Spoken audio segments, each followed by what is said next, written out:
நான் கேட்கிறேன் முதலமைச்சர் அவர்களே, 4 நாட்களுக்கு முன்பு கர்நாடகா முதலமைச்சர் சித்தராமையா அவர்கள் கர்நாடகாவில் 2வது முறை நாங்கள் சாதிவாரி கணக்கெடுப்பு சர்வே நடத்துவோம் என்று அறிவித்தார்கள். 2வது முறை இந்த 10 ஆண்டுகளில். அவர்கிட்ட போய் சமூக நீதி பத்தி கத்துக்குங்க. நீங்க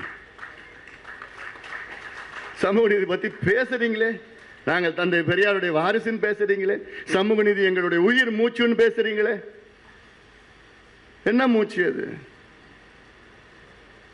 சித்தராமையா அவர்கள் 2015 முதலாக முதலமைச்சர் அங்கே முதலமைச்சர் நேரத்தில் எடுத்தார். பிறகு 4 நாட்களுக்கு முன்பு மீண்டும் அதை அறிவித்திருக்கின்றார். என்ன காரணம் சொல்றார் தெரியுமா சித்தராமையா அவர்கள்? மத்திய அரசு எடுக்கின்ற சாதிவாரி கணக்கெடுப்பு அது தலையை எண்ணுகின்ற கணக்கெடுப்பு, மாநில அரசு எடுக்கின்ற கணக்கெடுப்பு சர்வே தான் எங்களுக்கு கூடுதல் புள்ளி விவரங்கள் வரும், கூடுதல் டேட்டா வரும், அதை வைத்துதான் எங்களுக்கு சமூக நலத்திட்டங்களை வழங்க முடியும், மக்களுக்கு திட்டங்கள் கொடுக்க முடியும், உதவி செய்ய முடியும் என்ற தெளிவான காரணங்களை முன்வைத்திருக்கின்றார் கர்நாடகா முதலமைச்சர் சித்தராமையா அவர்கள்.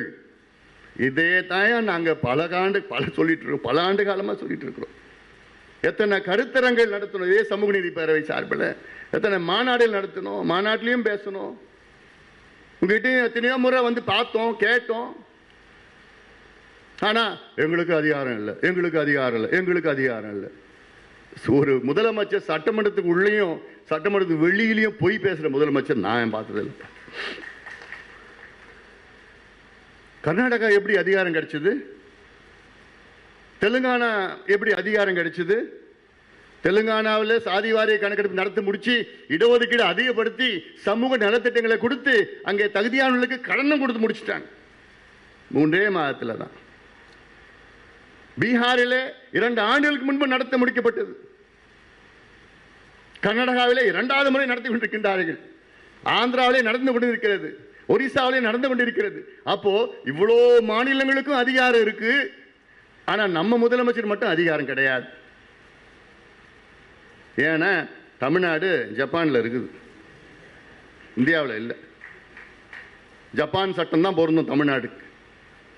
மற்ற மாநிலங்களில் இந்தியாவிலே 2008 நிறைவேற்றப்பட்ட நாடாளுமன்றத்தில் நிறைவேற்றப்பட்ட இந்திய மக்கள் தொகை இந்திய புள்ளியியல் விவரம் சேகரிப்பு சட்டம், இந்தியன் ஸ்டாட்டிஸ்டிக்கல் ஆக்ட் 2008, அந்த சட்டத்தின் கீழ் இது எல்லா மாநிலங்களுக்கும் பொருந்தும் சட்டம்.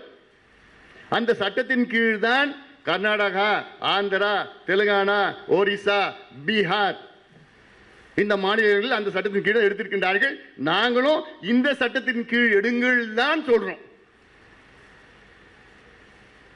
தூங்குறவரை எழுப்பலாம், ஆனால் தூங்குறப்போ நடித்துக் கொண்டிருப்பவர்கள் எழுப்ப முடியாது. முதலமைச்சர் அவருக்கு எல்லாம் தெரியும், இதெல்லாம் தெரியும், தெரிஞ்சு வேணுமே இல்லைங்கோ இல்லைங்கோ இல்லைங்கோ அதிகாரம் கிடையாது. அதிகாரம் இல்லை என்றாலும் எங்களுக்கு அதிகாரம் இருக்கிறது என்று சொல்பவர்கள் தான் வீரர்கள். அதிகாரத்தை வைத்துக் கொண்டு எங்களுக்கு அதிகாரம் இல்லை என்று சொல்பவர்கள்,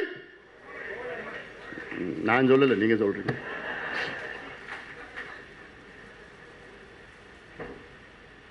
அப்புறம் கூட்டாட்சி, எங்களுக்கு அதிகாரம் இருக்கிற அதிகாரத்தை நீங்க கொடுத்துட்டு போறீங்க.